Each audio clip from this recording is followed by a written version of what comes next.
भीखू नाम का एक गरीब भिखारी था। भीखू भीख मांगते समय भगवान शिव का नाम जपता रहता था।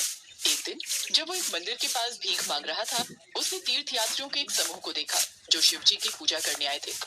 वे फूल, फल, दूध और अन्य प्रसाद ले जा रहे थे। भिखारी उन्हें देखकर खुद से ही बातें करने लगा। ये लोग कितने भाग्यशाली हैं, जो इस तरह के उपहारों से शिव जी को प्रसन्न कर सकते हैं। मेरे पास अपनी प्रार्थनाओं के अलावा उन्हें देने के लिए कुछ भी नहीं है, तो क्या वो कभी मुझे आशीर्वाद नहीं देंगे?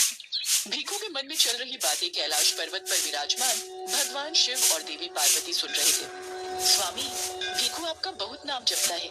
इस क्षण भी वो यही सोच रहा है कि वो आपको भेंट में कुछ भी नहीं दे सकता, तो आप उसकी प्रार्थना नहीं सुनेंगे।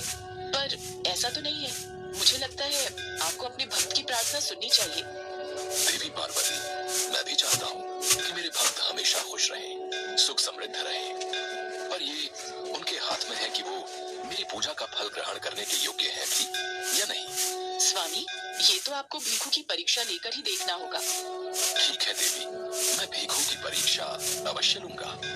अगर वो उसमें उत्तीर्ण हो गया तो उसे सांसारिक जीवन में किसी भी वस्तु की कमी नहीं रहेगी। भगवान शिव भीखू की परीक्षा लेने के लिए भीखू के सामने प्रकट हुए। अपने सामने भगवान शिव को देखकर भीखू हैरान रह गया। भीखू, मैं तुम्हारी भक्ति से प्रसन्न हूँ और तुम्हें वरदान देने आया हूँ। तुम्हें जो भी चाहिए मुझसे मांग लो। अब कुछ भी भोलेनाथ? हाँ, कुछ भी। धन, वैभव, सुख, समृद्धि, जो भी चाहिए। प्रभु, आप बहुत दयालु हो, उदार हो। मैं इस गरीबी की जिंदगी से तंग आ गया हूँ। मेरे घर परिवार में पत्नी और बच्चे दिन रात भूखे रहते हैं। कभी कभी तो वो पानी पीकर ही सो जाते हैं। मैं भीख मांग मांग कर तंग आ गया हूँ। मैं चाहता हूँ कि मेरे पास इतना धन आ जाए ताकि मैं आराम से जिंदगी व्यतीत कर सकूं। जैसी तुम्हारी इच्छा भीखू, मैं तुम्हें धनवान बना दूंगा। अपनी झोपड़ी में जाओ और तुम्हें वहां जमीन के नीचे दबा एक खजाना मिलेगा। लेकिन याद रखना, तुम्हें उस खजाने का आधा हिस्सा मुझे देना होगा। ये मेरे वरदान की शर्त है। ठीक है प्रभु, मैं याद रखूंगा। भीखू ने खजाने की बात सुनकर जल्दी जल्दी भगवान को प्रणाम किया और वहां से झोपड़ी की ओर तेजी से भाग गया। भगवान शिव मुस्कुराए और अंतर ध्यान हो गए। भीखू घर पहुंचा और जल्दी जल्दी जमीन को खोदने लगा। अरे क्या हो गया? पागल हो गए हो क्या? एक तो पहली टूटी फूटी झोपड़ी है, ऊपर से खोद कर तुम ये जमीन और भी खराब कर रहे हो। आज भीख नहीं मिली तो लगता है पागल हो गए हो। जमीन को तो ऐसे खोद रहे हो जैसे जमीन के नीचे कोई खजाना छिपा है। तुमने ये बात तो 16 आने सच कही। जमीन के नीचे खजाना ही है। मुझे भगवान शिव ने दर्शन देकर खुद बताया। ये देखो, कितना बड़ा संदूक। चलो, इसे बाहर निकालने में मेरी मदद करो। अरे, हमारी तो फूटी किस्मत चमक गई। अब ये सारा धन हमारा है। भाग्यवान, ये सारा खजाना हमारा नहीं है। हमारा नहीं तो फिर किसका है? भगवान शिव ने वरदान देते हुए मुझे ये शर्त कही थी कि जो भी खजाना निकलेगा उसमें से आधा भाग मुझे उन्हें देना होगा। अब इस शर्त के अनुसार इसमें से आधा खजाना भगवान शिव का है। अरे क्या जरूरी है आधा हिस्सा देना? वो तो भोलेनाथ है। थोड़े से सिक्के दे देना मंदिर में। उन्हें क्या पता चलने वाला है कि हमने कितना खजाना निकाला था। तुम भी बड़े सीधे हो। अब जाओ जल्दी से बाजार से बढ़िया बढ़िया सामान ले आओ ताकि हम अच्छे अच्छे पकवान खा सके, बढ़िया कपड़े पहन सके। और मुझे तो ये घर भी बदलना है। इस टूटी फूटी झोपड़ी में रहते हुए मैं तो ऊब गई हूँ। अब मैं सेठानी बनकर रहूंगी और तुम सेठ। हाँ, कहे तो तुम ठीक रही हो। ठीक है। भीखू के मन में लालच और बेईमानी आ गई। उसने मंदिर जाकर शिव जी की मूर्ति पर कुछ सिक्के चढ़ाने का फैसला किया।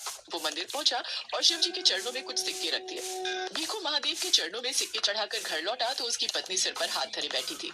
क्या हुआ भाग्यवान? तुम सिर पर हाथ रखकर क्यों बैठी हो? तुम्हें पता है ना अंदर संदूक रखा है। कोई उसमें से धन चुरा कर ले गया तो? कोई क्या ही धन चुराएगा? मैंने जैसे ही संदूक को खोला तो उसमें से सारा खजाना कंकड़ पत्थर बन गया। क्या खजाना कंकड़ पत्थर बन गया? हटो तो देखो जरा। भीखू देखता है संदूक में सचमुच खजाने की जगह कंकड़ पत्थर भरे हुए हैं।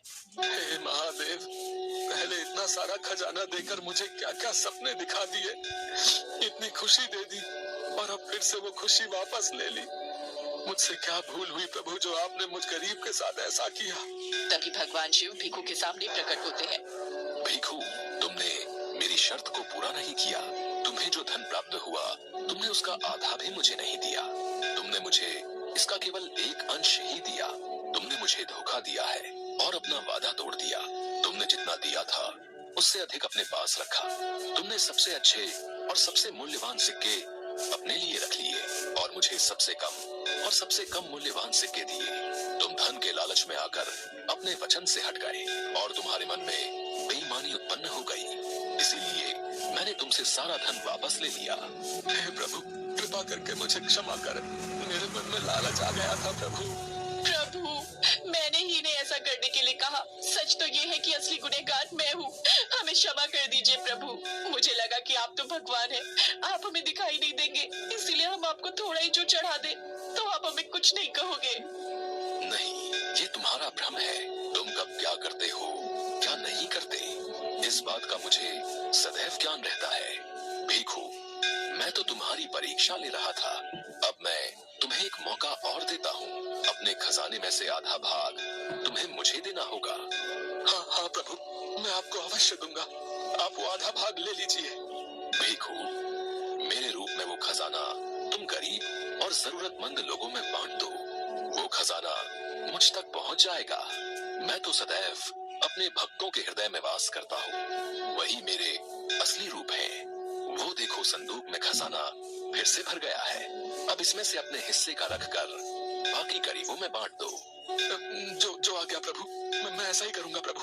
जय हो प्रभु, जय भोलेनाथ, जय भोलेनाथ। शिव जी अंतर ध्यान हो गए। भिखु को अपनी गलती का एहसास हो गया और उसकी जिंदगी से गरीबी के दिन दूर हो गए और वो अपने परिवार के साथ सुख से जीवन व्यतीत करने लगा।